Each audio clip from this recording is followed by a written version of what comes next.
Telangana CM Revanth Reddy గారితో సినీ ప్రముఖులు భేటీ అయ్యారు. బంజారాహిల్స్ లోని పోలీస్ కమాండ్ కంట్రోల్ సెంటర్ లో ఎఫ్డీసీ చైర్మన్ దిల్ రాజు గారి ఆధ్వర్యంలో సుమారు 50 మంది సీఎంతో సమావేశమయ్యారు.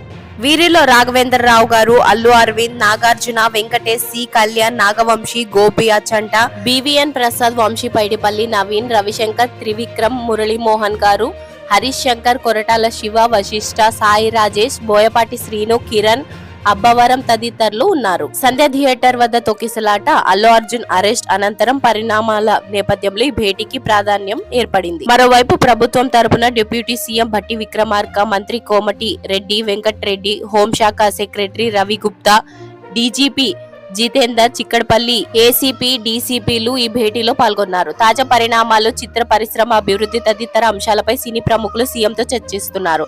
సమావేశం ప్రారంభంలో సంధ్య థియేటర్ తొక్కిసలాట ఘటనకు సంబంధించిన వీడియోను సినీ ప్రముఖుల ఎదుట సీఎం గారు ప్రదర్శించారు.